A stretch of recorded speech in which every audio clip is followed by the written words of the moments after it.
شما تمام دخترها را فهمونین، اونایی که حجاب به سر میکنن بعضن و میکنن، پیش از همه این بیسوادی بی‌معرفتی است.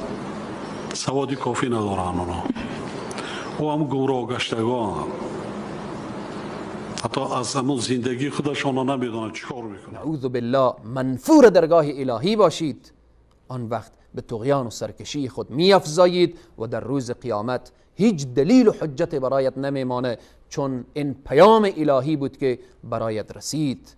متوجه باش یک نفر اگر به دستور تو و به فرمان تو بی حجاب میشه، بی حیا میشه، بی دین میشه، از دین فاصله میگیره، همه اینها را در روز قیامت باید جواگو باشی. جناب آقای امام علی رحمانوف. هفته اندامی بعضم بانوان و مادران سر لباس و پایافزار آنها را نگاه میکنید، عیب است به شأن و شرف ملت تاجیک این طرز لباس پوشی، بیگانه پرستی، اینقدر تاریخ و مدنیت و فرهنگ ملت تاجیک را زیر پا کردن عیب است، شرم است. من اشاره کردم خداپرستی، خداجویی، قلبت خطی، اعتقاد کن، فرزندان تربیه کن. آیا این فرمانهایی که از نظام شما صادر میشه، آیا این فرمانها فرمان اسلامی هست؟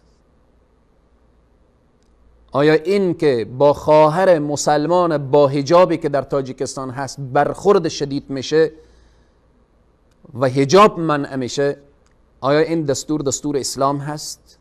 شما که میگویید من مسلمان هستم، اگر شما میگفتید من مسلمان نیستم، ما شما رو مخاطب نمی کردیم. الان شما نام شما امام علی رحمان، شما ببینید یک لحظه به یک نگاهی با نام خود داشته باشید.